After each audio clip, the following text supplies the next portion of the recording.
Recently जब मेरा accident हुआ तो उसने ज़िंदगी को देखने का मेरा नज़रिया ही बदल दिया।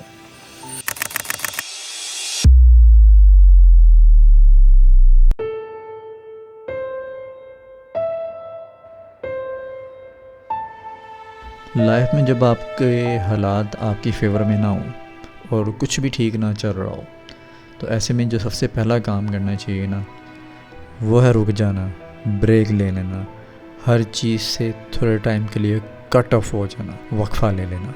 कुरान का एक लफ्ज़ है वलियतलत्तफ़, ये थोड़ा बड़ा करके लिखा होता है और ये कुरान के सेंटर में आता है और यहाँ पर आकर कारी को वक्फ़ा करना होता है, थोड़ा सा स्टे करना होता है ताकि एनालिसिस किया जा सके, क्योंकि एनालिसिस हमेशा रुक के और ठहर के ही होता है, बेशक ज़िंदगी में क्यों ना हो। तो वैसे मेरी ज़िंदगी में ठहराव तो था नहीं, तो इस एक्सीडेंट से ऑटोमेटिकली ठहराव आ गया। अब मेरे लिए नहाना भी जो है एक बहुत बड़ा मरहला था, मेरे लिए खाना भी बहुत बड़ा मरहला था, जो कि रोज़ाना की रूटीन में मैं काम नॉर्मली ऐसे कर लेता था जल्दी जल्दी में, अब वो मुझे ठहर ठहर के करने पड़ रहे थे। And that was a huge problem for me.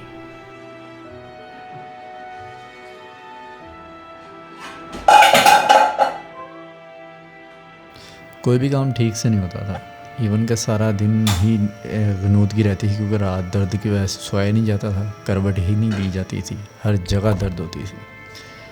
तो ये तो अलग साइड पे है फिज़िकल पेन, उसके अलावा जो मेंटल स्ट्रेस जो था, मतलब कि काम कितने प्रोजेक्ट्स ऑन गोइंग थे वो सारे ड्रॉप हो गए। ज़ाहिर सी बात है मैं काम नहीं कर पा रहा था ठीक से, और उसके अलावा फिर फाइनेंशियली इंसान को होता है कि भाई अब क्या कहाँ से आएगा सारा, और कब रिकवरी होगी, और फिर कब काम पे जाएंगे। अभी तो ब्रेकफास्ट ही बहुत मुश्किल से बन रहा है, तो बाकी क्या होगा, नो आइडिया।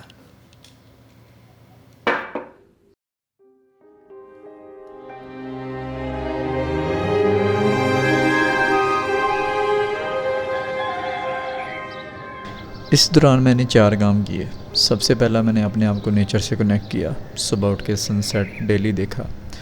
दूसरा, मैंने सारा सोशल मीडिया ब्लॉक करके अपना बंद करके बुक रीडिंग की और अपने आप पे फोकस किया मॉन्क मोड में जाकर। आप सर्च कीजिएगा मॉन्क मोड क्या होता है।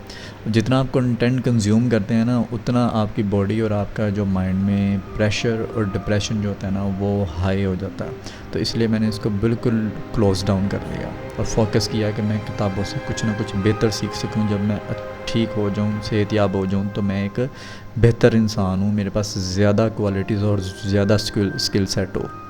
तीसरी चीज़, मैंने अपनी प्रायोरिटीज़ को रीवैल्यूएट किया। मैंने जो मेरा लीकिंग बकेट था, यानी कि वो चीज़ें जो मेरी एनर्जी ड्रेन कर रही थी, मेरा टाइम ड्रेन कर रही थी, मेरी एनर्जी कंज्यूम कर रही थी और रिटर्न में मुझे कुछ नहीं मिल रहा था, तो मैंने उन सारी चीज़ों को जो है ना ले ऑफ़ किया।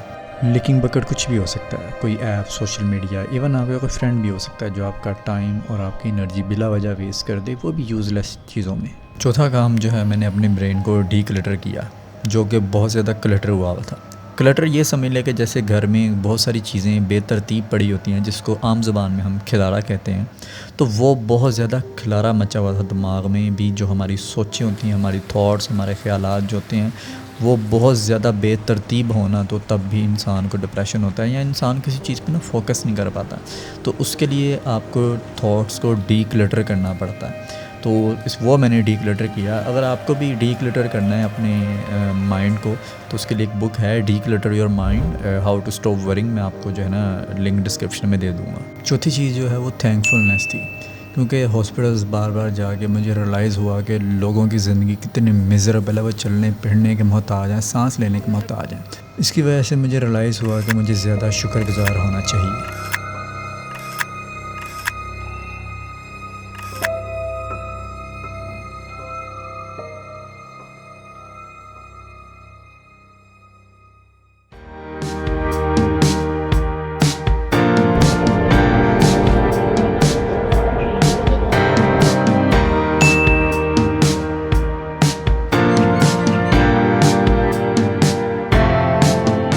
Well, after long period of time मैं रिकवर हो चुका था और फिर मैं घर से बाहर निकला बहुत अरसे के बाद। तो मुझे बिल्कुल ही डिफरेंट फील आ रही थी दुनिया की, और मुझे सफ़र भी लोकल करना था, क्योंकि बाइक को रिकवर होने में भी टाइम है।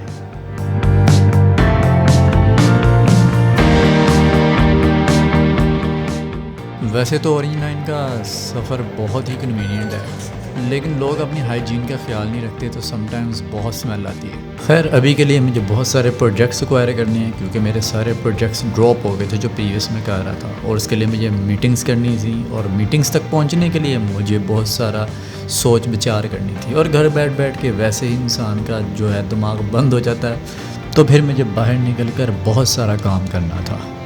क्योंकि जब आपका दिमाग काम ना कर रहा हो तो आपको मूव कर लेना चाहिए थोड़े टाइम के लिए, अपनी लोकेशन चेंज कर लेनी चाहिए।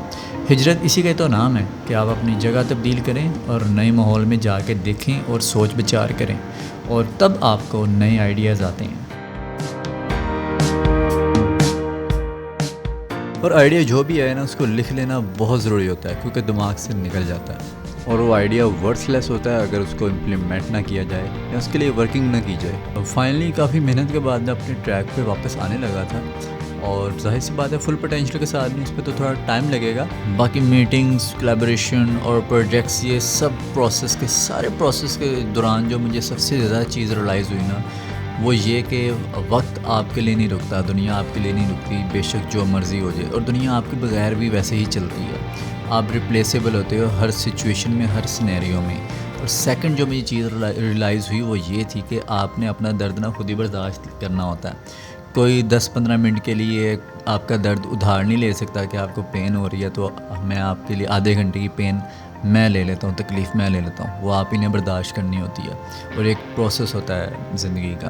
ये तकलीफ़ आपको फिर सिखा के जाती है, कुछ बर्दाश्त सिखा के जाती है, फिर आपको शुक्र सिखा के जाती है, और बहुत सारी चीज़ें जिसको मैं नाम ले सकता हूँ। तो ये सारी स्टोरी थी, और नेक्स्ट व्लॉग में मुलाकात होगी।